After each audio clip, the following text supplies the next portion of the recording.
ఈయన పోతే సార్ కార్యం జరిగింది. నా జీవితాల్లో కార్యం జరగాలి అంటే, నా జీవితాల్లో అద్భుతాన్ని చూడాలి అంటే, నా జీవితాల్లో తెలియని ఒక అద్భుతాన్ని, తెలియని ఒక గొప్పతనాన్ని మనం గొప్పతనంగా మనం జీవించాలి అంటే మరలా చెప్తున్నాను, ఇక్కడ రాసిన సింపుల్ మాట. నా మాట మీరంటే ఏమన్నాడు? రాత్రి బస్తుల్లా పాస్టర్ అంటది బాపనపల్లి. ఏమన్నది బాపనపల్లి? రాత్రి బస్తులు నువ్వు చెప్పింది ఎంతల్లా ఏంటమ్మా అంట. ఏంటన్నా పొద్దులేసి ఒక వాక్యం తీసి చూపించాడు. మలహక్తి గ్రంథం 3వ అధ్యాయం 10వ వచనం. విన్నావా? ఏమలేదు పాస్టర్ గారు. మరి నువ్వు చర్చికి వస్తున్నావుగా?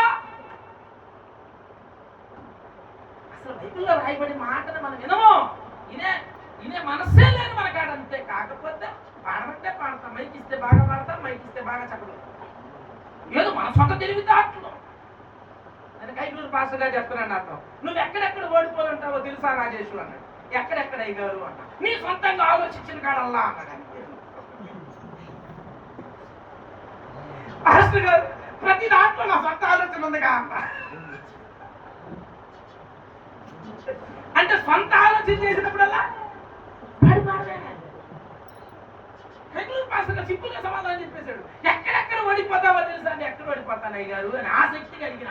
ఏదైనా పొరపాటు ఉంటే సరి చేసుకున్నాను. ఆయన అన్నాడు, నువ్వు సొంత ఆలోచన చేసిన కాడల్లా అన్నాడు. ఇంకేంటి అని చెప్పండి దానికి సమాధానం. సమాధానం ఏమన్నా? నేను నీతోనూ, నా తండ్రి ఏమన్నాడు అక్కడ? నా తండ్రి ఏమన్నాడు? నేనును నా తండ్రి చదవండి ఆ మాట. నేనును అప్పుడు నా తండ్రి వానిని ప్రేమించును, మేము వాని యొద్దకు వచ్చి వాని యొద్ద నివాసము చేస్తాం. వాడితో ఉంటాం. వాడికేంటి భర్త? వాడితో నేనుంటే అయా నీ శిష్యులు చేతులు కడుక్కోకుండా భోజనం చేస్తున్నారు. ఏంటి అసలు ఏంటి కార్యక్రమం? యోహాను శిష్యులు చూడు భలే పద్ధతిగా ఉన్నారు. వాళ్ళు క్రమాన్ని ఏమాత్రం తప్పట్లేదంటే పెళ్లి కుమారుడు వాళ్ళతో ఉన్నంత వరకు వాళ్ళకి ఏం దిగులు లేదే.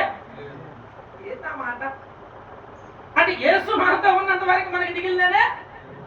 యేసు మనతో నడిస్తే, యేసు మనతో ఉంటే, యేసు మనలో ఉంటే, మన ఇంట్లో ఉంటే, మనతో నివాసం చేసే అనుభవం ఆయనకుంటే దిగులేదే. ఎన్ని సంవత్సరాల నుంచి ప్రార్థనకి వెళ్తున్నాను నేను? ఎన్ని సంవత్సరాల నుంచి వెళ్తున్నా తల్లి? చెప్పు, తప్పే లేదు. సాక్ష్యం అది దేవుడితో. ఇంచుమించు 20 సంవత్సరాల నుంచి వెళ్తున్నా. ఏమ్మా ఏం సంపాదించారు? పెద్ద కొడుకు ఇల్లు, చిన్న కొడుకు ఇల్లు, కూతురుకొక ఇల్లు అంటుంది. ఇల్లు అంటది. ఏమంటది? ఆమె నేను అదే చెప్పాను. నేను లేనప్పుడే కదా యేసు ప్రభు నన్ను ఎంత దీవించాడో తెలుసా? పాప ఏం దీవించాడో చెప్పమంటారు. పెద్ద కొడుకు ఇల్లు, చిన్న కొడుకు ఇల్లు, నా కూతురుకొక ఇల్లు అంటది. తర్వాత అమ్మ అంటారు వాషింగ్ మిషన్. దాన్ని నీకేంద్ర కొన్నామమ్మా? కొన్నాను.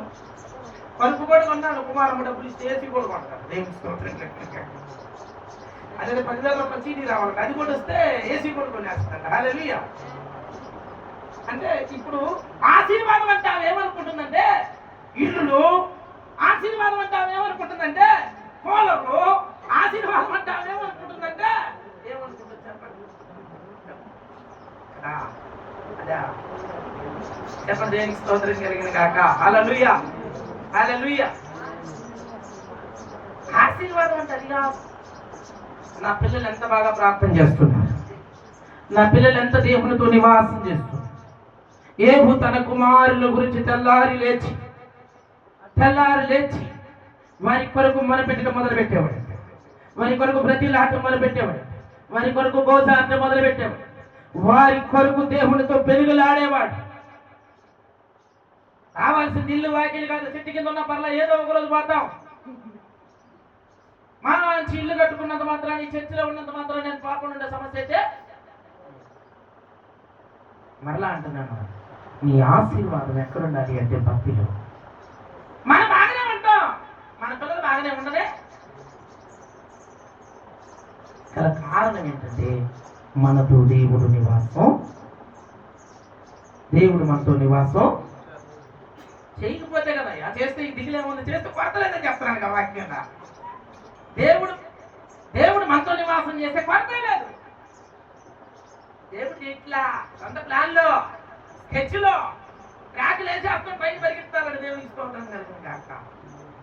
కనుక మనమంతా నేను మధ్యాహ్నం కాల సమయంలో మనం ఆయనతో ఉండే ఆయన వాక్యాన్ని ఆయన మాటని వింటాం, తూచా తప్పకుండా పాటిస్తాం. ఇప్పుడు నేను మలాకి రాసిన గ్రంథం ఎంతమంది ఈ వాక్యాన్ని ప్రకటికి ఎంతమంది పాటించారో నాకు చెప్పండి. నా మాటని గైకున్న ఎడలా అన్నాడు.